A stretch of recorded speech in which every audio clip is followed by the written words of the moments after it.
Good evening, everyone, and welcome to tonight's episode of Philosophy in the Forest. I am joining you from the beautiful rainforest of Puna, Hawaii. And today I'm actually going to talk about the theoretical framework, feminism, and the history of feminism.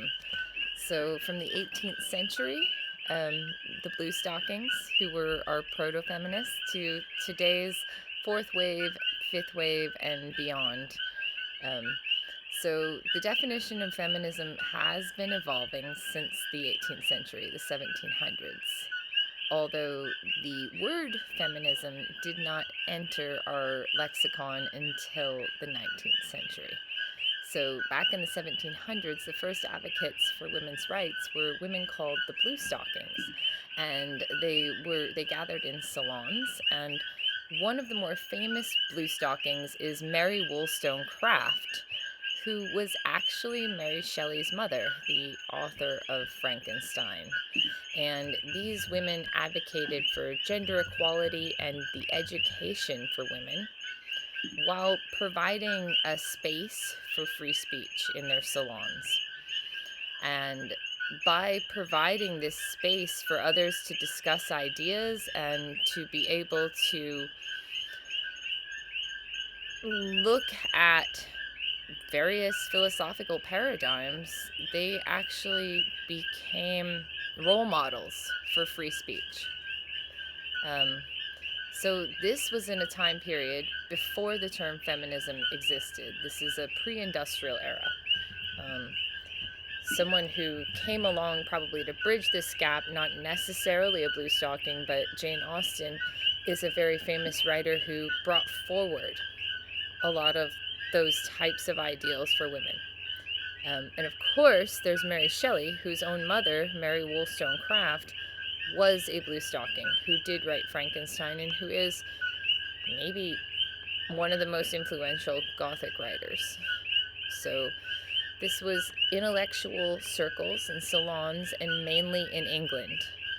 And the reason that this happened was that these women felt the need, in a period of time when people were challenging the existing order, to promote women's intellectual capabilities, and to promote social reform through education and through discourse. So moving forward to the 19th century, and later on, you have feminism's first wave. And this is before the Industrial Revolution, in the late 19th century. And the purpose of this movement was to bring women's issues to the public eye. These were the suffragettes. They actually advocated that women should have the right to vote. So first wave feminists are our suffragettes. Early 20th century and late 19th century is the first wave of feminism. And this is maybe called a wave of feminism because it started to influence other industrialized nations through the Industrial Revolution. And it created this momentum for women's rights. And there was a seeming need, at least the suffragettes advocated that there was a need for female voice in the democratic process. So they had public demonstrations, and they engaged people in society in an idea that women should be allowed to advocate for themselves and have a place in public discourse. So in the 1960s, the second wave of feminism hit. And this sort of hit alongside other cultural movements like the anti-war movement and other racially centered movements. So feminism's second wave was radical, in nature. Women burning their bras. And some of these writers who are very famous are like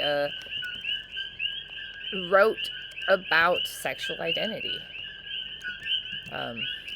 and put forth an idea that excluding women from dialogues and sequestering women only to the home does not benefit society at all.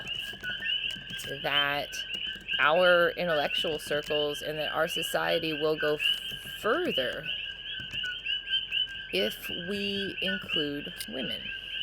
So one of the godmothers of feminism is Annette, I'm not sure how to pronounce her last name, Koldny, Koldny. And she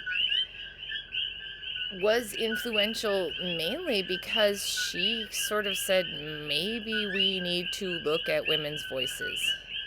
And she started to call for an alternative way of gazing at history. So while first wave feminists struggled for the right to vote, second wave feminists really struggled for women just to be able to be included in society, to be able to hold office, to choose and elect to take birth control. And second wave feminism hit as still with cisgender ideals, so there's still heteronormative ideas of gender, but suddenly second wave feminism is met with the invention of birth control. Okay? But the goal of second wave feminism is not to question the role of gender in society, but to halt this continued subjugation of women. So as the third wave of feminism comes along, it's kind of a postmodern movement. So third wave feminists are becoming more inclusive and beginning to negotiate ideas of gender itself, how gender is defined, why Wonder Woman is dressed the way that she is. So a third wave feminist is somebody who questions cultural stereotypes and endeavors to be non-judgmental. So third wave feminism attempts to reject arbitrary labels that are put on people. And it starts to create these prototypes for feminism as a way to reach beyond traditional societal models for what gender is and for what we think of as cultural norms, to challenge stereotypes, to allow a gender identity, whether it's femininity or whether it's masculinity, to come from the individual and the individual's experience. So third wave feminism begins to celebrate gender fluidity, that a female isn't a person who wears a dress or has long hair, that a man isn't a person who holds a public office or who is a general contractor, or and that men and women can take on different roles in the family, that we can have stay-at-home dads and that we can have a working mom. So the reversal of traditional roles and starting to question the way in which genders engage in our society. And third wave feminism came along as a way of continuing that freedom and liberation of the 1960s, and it began in the 1990s, so to deconstruct gender. And it was all about body autonomy, so that women could declare their bodies and even be sexy if they want to. So coming into a movement that is almost coming to a close from the 2010s is fourth wave feminism. So this is a social change type of feminism.